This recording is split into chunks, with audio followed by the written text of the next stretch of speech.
All right, everyone. What's everyone been up to? Out watching videos on YouTube, enjoying life? Yeah, I've been in here working on installing this Holley Sniper fuel system. Well, my Holley Sniper fuel system. And I got this Aeromotive 340 stealth pump here. I'm just going to install it to the factory. Well, it's already installed, but I'm just going to go over it with you guys to the factory sending unit housing. I found out the car, it could be factory, don't know for sure. It's got a Walboro 340, or had one. It's out of it now. And I don't know if you guys can see, but it's got some real bad junk in there. But anyway, it didn't sound very good when I was running the pump, because I basically I have it straight wired to its toggle switch right now, or previously. So I just flipped it on the toggle and ran it to a jug. All right, sorry about that. I had somebody come up to the shop. I had to see what they needed.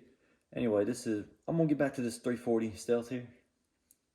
Showing y'all what I had to do to make it fit in this center unit housing here.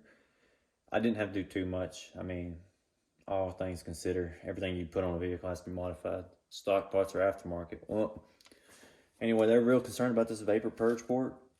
I guess they're really concerned with blockage and restrictions, which it shouldn't have any restrictions or any type of blockage now. Previously, it went all the way around, as you can see in here. Notched it out with a pair of snips, took a file and smoothed all the edges up. And that's that. Let's see if you get a little closer here so you guys can see. Yeah, took care of that.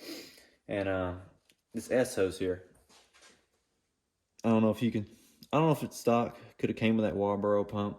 Not 100% sure. But I just had to, it was real long, almost had a blockage. So it could have been why it ran my carburetor. Well, too much of an issue. Well, anyway, I had to take an inch off here, inch off the top, and as you can see, it's almost a sweep. Instead of like a 90-degree elbow, it's got a sweep in it, if you guys know anything about plumbing. But that's sort of what I did there.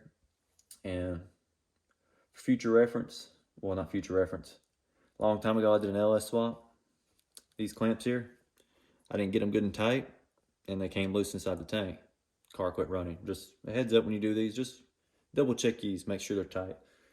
And I used some metal spades that they used from the Walboro connector, because they gave me a big bulky waterproof one. There was no need for me to, honestly, I didn't think there was any need to try to cram that in there too. I mean, don't want to make it any harder on myself, you know what I mean? So make it simple and easy. I used two metal spade connectors, stuck them in the connector, made sure positive, negative, you know, just so y'all guys know. And I drilled this out here. It originally had like a cone taper to the end of it. Drilled it out. So later on down the road, if I decide if I want to do another swap on this car, or go Coyote, go LS, or do whatever, it has some flow, it has big enough pump along that line, so we should be good. And I'm pretty sure that's all I really want to cover with this. Yeah, that's everything I'm going to cover with this. I'm going to go over here. I'll show you guys what I'm going to do underneath the car. All right, from the power of editing, I've got the Aeromotive 340 pump installed, the tank back in place, the fuel line's connected to the sending unit, and yeah, I'm just going to use these factory fuel lines. They're rated for EFI. I want to say they're somewhere in the 40, maybe 30 range PSI, which they should be good enough to run 58 PSI, what the Holley Sniper unit requires. And yeah, that's what I'm going to run back here. Obviously, I've replaced the filter, and obviously the clips broke. As usual, working on anything old. And I went to the parts store to buy some clips and purchased a filter, and I went up to the counter and set the clips up there, and the guy brought the filter out, and he says, "Why are you buying clips?" I'm like, "Well, I broke the old ones." And he says, "Well, the filter comes with them, unless you just want extra." I'm like, no, I'll put these back. And I don't know, it's just something sort of funny. Thought you guys might want to listen in on. It saved me $10. I mean, might save you $10 later on. Well, that's it back here. I can go up front and plumbing it up front, and then the fuel system should be done. All right, here we are, front of the car. This is a little bit of an overview of what I've got going on. I'm just using the factory hard lines through some high pressured rubber hoses, double clamped, zip tied up out of the way. Use a little bit of rubber to go around the hoses where it goes through the strut tower. And down here was my previous carburetor setup. I ran the car probably 2-3 years with that setup. Really, it turned out pretty nice overall on a budget. Truthfully, if you wanted to make this a permanent deal, I would have cut the fuel lines back. Probably somewhere up in this area here, and flared it, took the inner fender out, and ran the hoses through a hole up in his, there's an area up here that has a hole cut out, actually in the inner fender.